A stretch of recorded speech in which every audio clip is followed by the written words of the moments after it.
All right, everybody, this is problem 7-4B. It's a second bank reconciliation.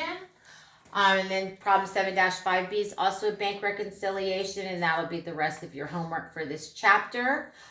So it tells us that the cash account for Collegiate Sports Company on November 1st indicated a balance of $81,145. When you hear them say that, where it says cash balance, that means the balance per the books. If you were to go to the cash account in the ledger, that's the current balance in that account. So you start out there, and then it says during November, total cash deposited was $293,150, and checks written totaled $307,360. And then it tells us that the bank statement indicated a balance of $112,675 on November 30th. So we're going to compare the bank statement, the canceled checks, and the accompanied memos with the records, and there's several items they've told us about. They've told us about outstanding checks. They told us about a deposit in transit. They told us about a check that had been incorrectly charged by the bank. And those are going to be the three items that we're going to have on the bank side of the bank reconciliation. So we're going to start here with the first line, and we always do the bank side first. So we start off with the cash balance according to the bank statement. Cash balance per bank statement. And again, you can find this on your problem, or you can look at the book in the text, and that amount is $112,675. So that's where we're going to start. $112,675. To that amount, we're going to add the deposit in transit, and this is what we call deposits that we have made, like maybe in the night drop to the bank, but that the bank hasn't recorded at the time that they print up the bank statement for the month. So we're going to add that in. That's $12,200. And then again, we've got two deductions. The first deduction is going to be outstanding checks.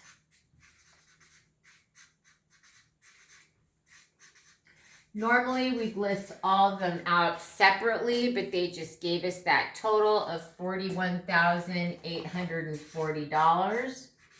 So $41,840.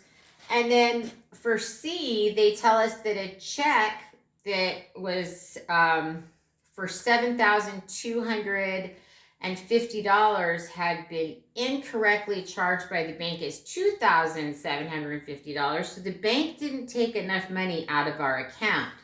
So the bank should have deducted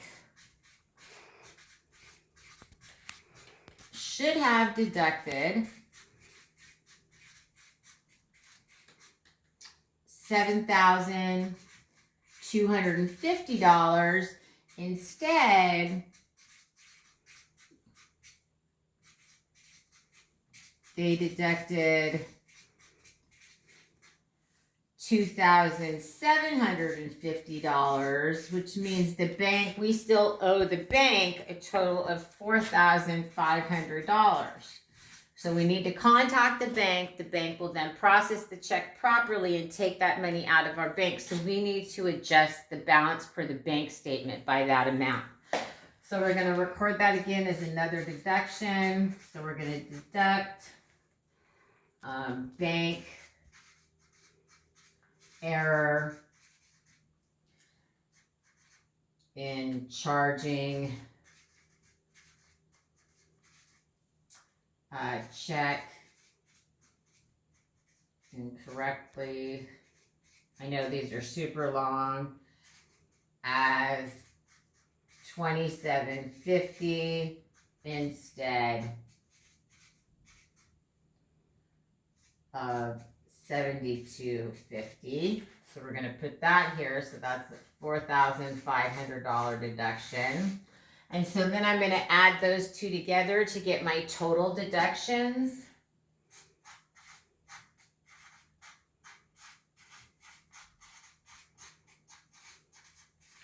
And with my total deductions, those are $46,340. So now I can get my adjusted balance.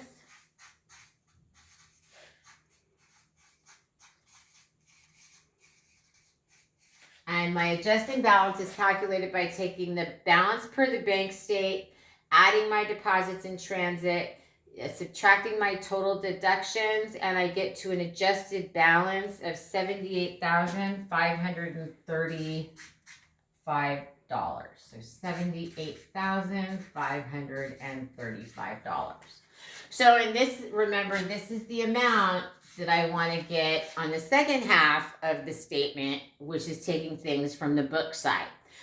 This side's completed. We don't have to make any journal entries for this because we've already recorded this deposit. We've recorded all of these checks, and we correctly recorded this check here. So now we need to look at the balance, cash balance per the company's records. 3, 4, 5, 6, 8. Okay. Just want to make sure I'm writing things in at this right place. So the first thing, we're going to start with cash balance per company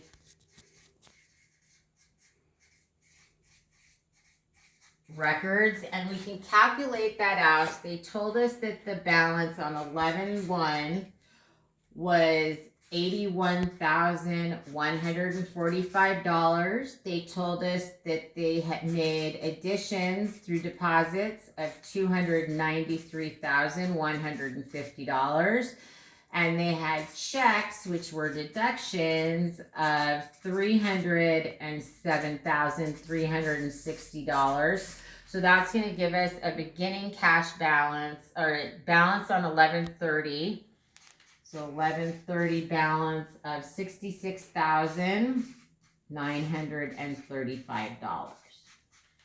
So that's the amount we're going to put here, $66,935. And now we're going to make the adjustments that the bank has already made, but that we haven't made. So there's several items here listing.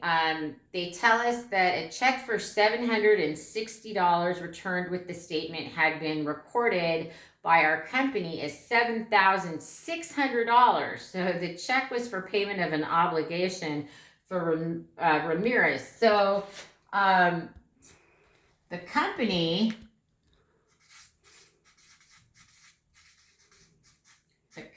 deducted, the company deducted $7,600 instead of $760. So that's going to give us a difference that we need to add back of $6,840. That's a big mistake that they made there. So we're going to do that as part of our additions. So that is D. E, they tell us that the bank had collected $7,385 on a note left for collection, and the face value of the note was $7,000. So we're going to put in those two additions. So the first one we're going to put in is the notes receivable. So remember, that's going to be the note collected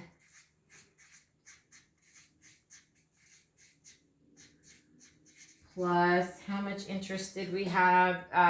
Plus a $385 of interest.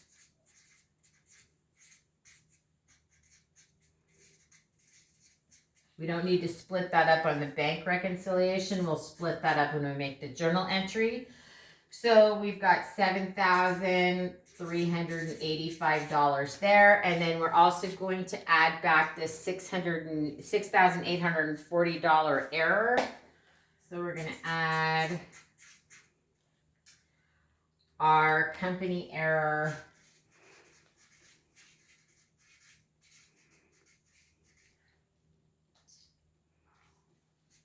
in recording check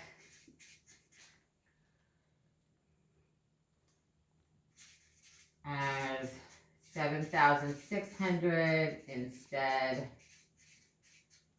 of 760. So that's amount there. We're going to put in 6,840. So then we're going to do a line for our total additions. So we're going to add the 73.85 and the 68.40, and we're going to carry it out here for a total of $14,225. And then we have the bank service charge that we need to deduct, and then we also had a non-sufficient funds check of $2,500, which we also need to deduct. So here we're going to have less. I'm going to put just our non-sufficient funds check. And that was $2,500. And we're also going to subtract the bank service charge.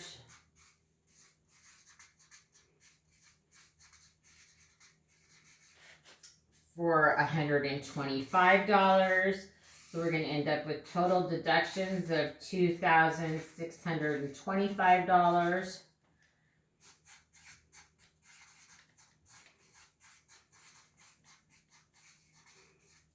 And so here we'll have our adjusted balance.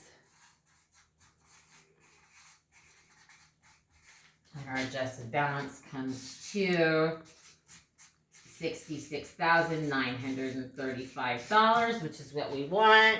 Oh, nope, I put in the wrong one. Sorry, it's $78,535. What I get if we're going too fast. $78,535. So we've got our two adjusted balances. They both agree. So now the last thing we have to do is our journal entries. Remember, the journal entries are down here. I'm sorry I'm so sloppy today. I will do better next time. So we're going to do one journal entry to record the additions to cash of $14,225. And we're going to do one for the total deductions to cash of $2,625. These are both going to be made on 11/30. We're going to do the increase in cash first. So we're going to debit cash by $14,225. We are going to credit the notes receivable that was collected for us for $7,000. We're going to credit interest revenue